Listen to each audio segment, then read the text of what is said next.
Welcome, and thank you for joining me today as we make gluten-free blueberry scones. Now I'm choosing to put blueberries in the scones, but you could swap them out for some dried fruit. Just use a little less, maybe a third to a half a cup of dried fruit, or try a different fruit, fresh fruit or frozen. I'm using frozen blueberries. But we will start with 1 cup of almond flour in our food processor. Now you may choose to use a mixing bowl. That is fine. I just like to use the food processor. It becomes a little easier when we add the butter. Next we will add 2/3 cup of tapioca starch, a half a cup of coconut flour,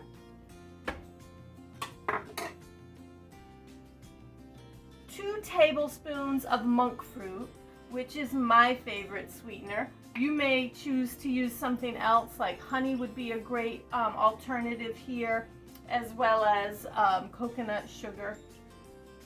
Try to stay away from the white sugar. It is so bad for you. I really urge you to try some of these alternatives. They are wonderful. And we have 1 teaspoon of cream of tartar, a half a teaspoon of baking soda.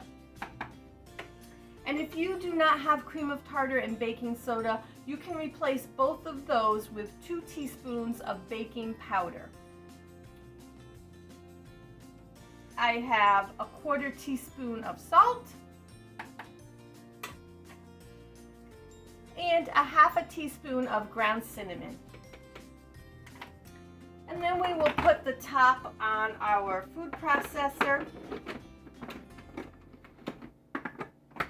and just pulse it a few times to incorporate it together.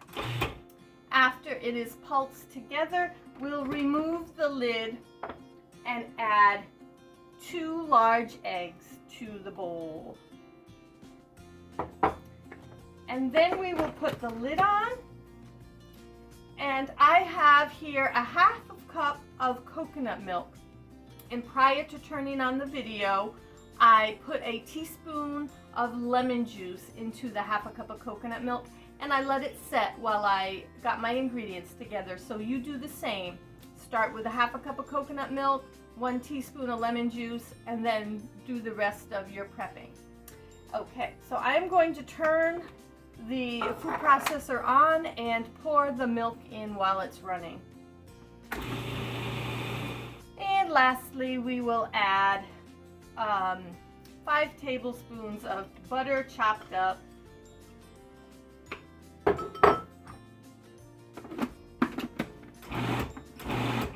and just pulse the butter into your dough mixture. Now that the butter is pulsed in, my eggs and my milk, everything's incorporated, we've got a nice dough. We're going to just fold in a few blueberries. I have 3/4 of a cup. My blueberries are still frozen. And I'm just going to fold them in with a rubber spatula. You want to do it gently. We don't want blue dough, but sometimes it happens. All right, that seems to be incorporated very nicely. We're going to let this sit for about 5 minutes, and then we will work with it. It'll allow all the moisture to be absorbed into the dough. And it'll be a little bit less sticky, but still will be it'll still be a tad sticky, but it'll be less sticky if you give it a few minutes. All right, it's been a few minutes. My dough seems to be quite firm and not as sticky as it was. So I'm going to just take it out of the food processor and put it onto the baking sheet that I have lined with parchment paper.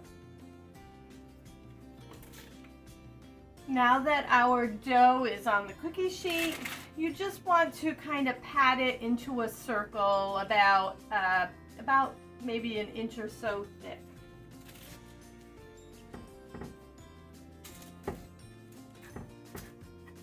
And if the dough is still a little too sticky for you to handle, you could dust some tapioca starch on your hands, on the parchment paper. Okay, so this is complete. I will take a knife now and cut 8 wedges in my circle, kind of as if I was cutting a pie. And I'll just wiggle a little to separate and give it a little room for baking.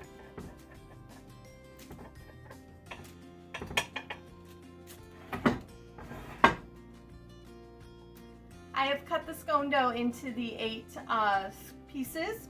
I'm gonna flip the camera around and let you see how it looks before it goes into the oven. And don't judge, my dough is a tad purple.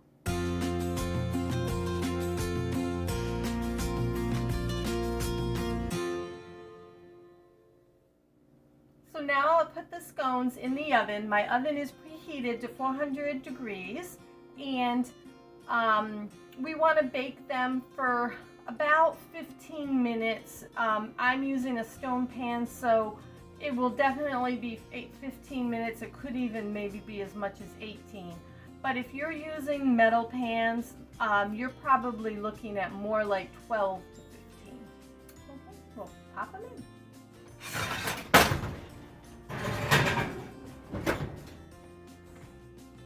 My timer just went off, so let us check the blueberry scones.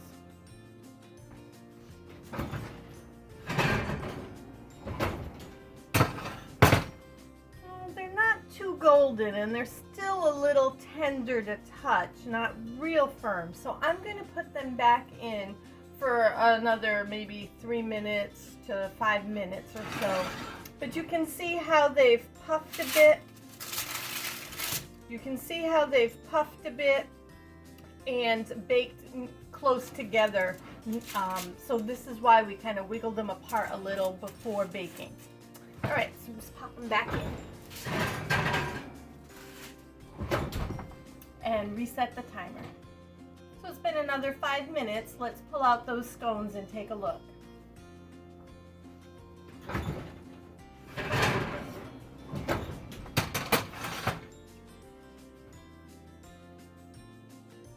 They seem much better now. They're firm when I touch them. They are a little golden around the edges.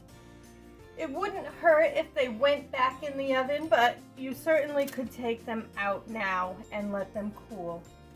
So we will set them on a wire rack to cool, and then after they're just good enough to handle, I'll take a bite and let you see.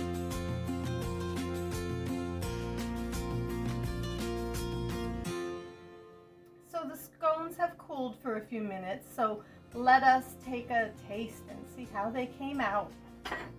I do need to take a knife and just kind of cut through because they do cook together and need to re-separate them.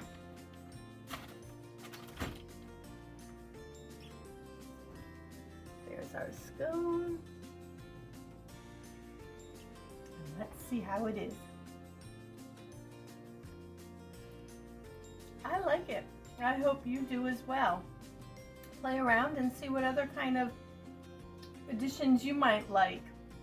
Swap out the cinnamon for some nutmeg or some other spice, or eliminate it altogether. Just like our basic muffin recipe, the possibilities are endless with the scones.